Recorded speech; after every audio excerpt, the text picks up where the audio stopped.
Avec Thomas Hill et avec vos invités ce matin. Oui, Thomas. je reçois ce matin Sarah Barouk et Claire Lajeunie qui viennent nous présenter le documentaire Vivante qui sera diffusé ce soir à 21h sur Canal+. Je m'appelle Sarah Barouk, j'ai 43 ans.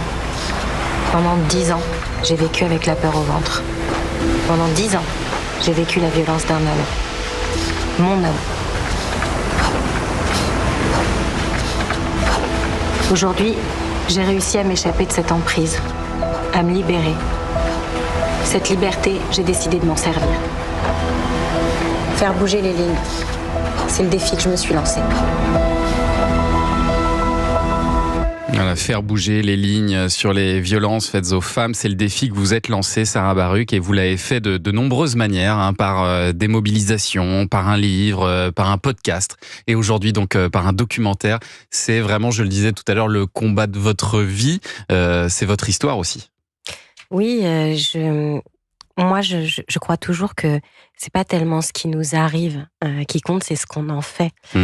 Quand je me suis enfuie avec ma fille en pleine nuit et que j'ai réalisé finalement d'où je venais, cette espèce de déconnexion du monde qui est liée à l'isolement lorsqu'on est dans une relation d'emprise, j'ai eu l'impression d'avoir perdu 10 ans de ma vie, qu'on me les avait volés. Et finalement, la seule manière de les réintégrer à ma vie, c'était d'en faire quelque chose. Voilà. C'est ce que vous faites aujourd'hui. Et vous expliquez d'ailleurs dans ce doc que votre mari, il était beau, qu'il était drôle, qu'il était intelligent et que ça ne l'a pas empêché d'être violent. Et ça montre que ces violences, elles concernent tout le monde et tous les milieux sociaux. Personne n'est protégé vis-à-vis de ça. Bien sûr, il n'y a pas de stéréotype de la femme victime de violence et il n'y a pas non plus de stéréotype de l'homme agresseur. C'est pour ça que moi je crois ça sert à rien de créer de nouvelles divisions, d'essayer d'imputer aux hommes ceci, aux femmes cela. Bien souvent, et c'est le cas du père de ma fille, il est le résultat d'une histoire lui aussi. Et la plupart des hommes violents ont eux-mêmes subi des violences lorsqu'ils étaient petits, etc. Et c'est pas une façon de les déresponsabiliser lorsqu'on souffre de troubles psychologiques ou de psychoses qui vous font réagir de manière agressive. On n'est pas responsable d'être malade, on est responsable de pas se faire soigner. Donc voilà. Et vous dites aussi qu'on ne s'identifie pas à une statistique, on s'identifie à une histoire. Et c'est ce que vous avez voulu faire dans ce doc, Claire Lajeunie, en le réalisant. C'était mettre des visages, des histoires sur des statistiques de féminicide c'est souvent très très froid. Voilà, on entend ça aux journaux, mais on n'a pas de visage. Et c'est ce que vous avez fait là. Ouais, tout à fait. En fait, c'est ce qui m'a séduit. Avec Sarah, c'est qu'elle avait fait un livre où elle racontait qui étaient ces femmes. Et finalement, j'ai eu envie de poursuivre ce travail avec elle et d'essayer vraiment qu'elles existent autrement. Et de travailler beaucoup sur l'identification aussi. Effectivement, c'est important de se dire que ça peut être notre sœur, notre mère, notre copine. Que c'est à côté de nous, en fait. Encore faut-il que ces femmes, elles acceptent de témoigner face caméra. Et vous avez réussi à en convaincre quelques-unes, là. C'est-à-dire que toutes les familles nous ont fait confiance. Il y avait beaucoup de femmes qui sont malheureusement plus là, donc qui ont accepté qu'on les projette en photo dans ce film. On a construit un mur en temps réel, c'est le générique du film qui est très fort. Voilà, c'était un moment très fort du documentaire, de tournage. Et puis oui, il y a certaines qui parlent, comme par exemple Fanny, une jeune fille qui a perdu sa mère. Son père l'a tuée le soir de Noël dans sa chambre. Et c'est vrai que il y a beaucoup de femmes en fait qui, lorsqu'elles ont réussi à fuir les violences, mettent tout ça derrière elles pour passer à autre chose, pour goûter une autre vie et parfois même en n'admettant pas forcément ce qu'elles ont vécu. Et tout l'enjeu, en fait, c'est de réussir à mettre des mots, non pas pour se victimiser. Et je crois que c'est très important de dire que c'est pas parce qu'on a été victime de violence de telle date à telle date qu'on doit continuer d'être considéré comme tel et finalement d'être encore en dehors de la société. On a le droit finalement de danser, de chanter et de vivre à nouveau, de rire. Voilà, et je crois qu'il faut considérer ce terme de victime presque comme un terme juridique ou comme un terme médical, j'en sais rien, mais en tout cas, voilà, j'ai souffert de ça à tel moment, je l'accepte, je le réintègre dans ma vie et je suis vivante. Ça veut dire que vous vous sentez plus victime aujourd'hui ? Pas du tout, mais déjà parce qu'il n'y a pas de victime sans bourreau. On est toujours la victime de quelqu'un.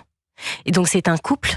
Et vu que je ne suis plus avec cet homme et que j'essaye justement de couper les liens même de culpabilité qui peuvent parfois être résiduels, si je continue à me considérer victime, ça veut dire que je suis encore liée à lui. Et visiblement, on découvre dans ce doc que vous avez même plutôt retrouvé l'amour depuis. En tout cas, c'est une des images jolies de ce documentaire dans lequel vous faites aussi de la sensibilisation partout où c'est possible. Vous allez dans les entreprises, dans les écoles, dans les commissariats aussi, parce qu'aujourd'hui encore, les policiers, les gendarmes, vous pensez qu'ils ne sont pas assez formés à recevoir la parole des femmes. Les choses n'ont pas bougé dans ce domaine-là?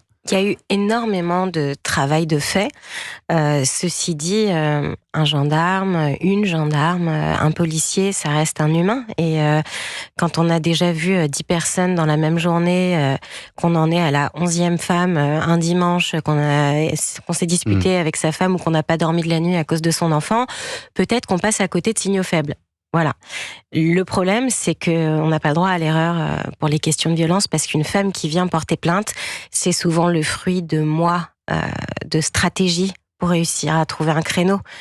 Des années parfois pour assumer ce qu'elle vit, assumer de se mettre à nu devant un inconnu. Donc en fait, si on loupe ce coche-là, c'est une catastrophe. Vous abordez aussi dans ce doc, Claire Lajeunie, le rôle des médias qui parlent encore trop souvent de crimes passionnels et n'utilisent pas toujours le terme de féminicide. Vous montrez aussi des titres de presse qui transforment les féminicides en petites histoires légères, comme ce titre d'un journal local, violence conjugale, la raclette tourne au vinaigre. Voilà. Le boulot, il est aussi à faire dans les médias aujourd'hui pour vous? Ah oui, complètement. C'était très intéressant. Enfin, c'était important pour moi de pointer cette problématique qui me semble... En fait, on est tous concernés. C'est les trous dans la raquette dont on parle dans ce film. Et effectivement, on est revenu sur l'affaire Marie Trintignant dans le film. On se rend compte à quel point les médias parlaient de crimes passionnels, d'accidents, donnaient des circonstances atténuantes à Bertrand Cantat parce qu'il avait bu, alors que pour elle, c'était une circonstance aggravante. Oui, on est tous responsables. C'est pas tellement drôle de dire il l'a tué à cause de la pâte à grumeaux, quoi. Et on entretient aussi une sorte de romantisme passionnel. C'est ça. Voilà, on est fasciné, on est encore éduqué à Roméo et Juliette, on s'aime jusqu'à la mort, oh c'est une tragédie mais ça passionne. Et puis surtout, sans aller même jusque-là, jusqu'au titre drôle, finalement lorsqu'on parle des féminicides, on invisibilise totalement les victimes. Souvent les articles, les reportages racontent les circonstances du drame, on dit si c'est une arme à feu, si c'est des coups de couteau, combien il y en a eu. On commence déjà à donner les circonstances atténuantes de l'agresseur, il avait bu, il était désespéré d'avoir perdu son travail, etc. Elle voulait le quitter, alors il l'a tué. Et finalement, sur elle, rien. Et non seulement c'est une horreur pour les familles, parce qu'il faut s'imaginer que plus tard les enfants lisent ces articles, tout ça est très dur, mais surtout, ça ne permet pas de faire de la prévention, parce que personne ne s'identifie à 39 coups de couteau. Et en cela, ce doc est particulièrement utile. Ça s'appelle Vivante et c'est diffusé ce soir à 21h sur Canal. Il y a peut-être des femmes qui nous écoutent en ce moment même, qui subissent régulièrement la violence de leur conjoint. On rappelle qu'il y a un numéro gratuit, anonyme, qu'elles peuvent composer. C'est le 39 19. Restez avec nous sur Europe 1 dans un instant, le journal des médias de Julien Pichenet. Ce matin, on va parler des audiences du mois de février. Bah oui, il est temps de faire le bilan.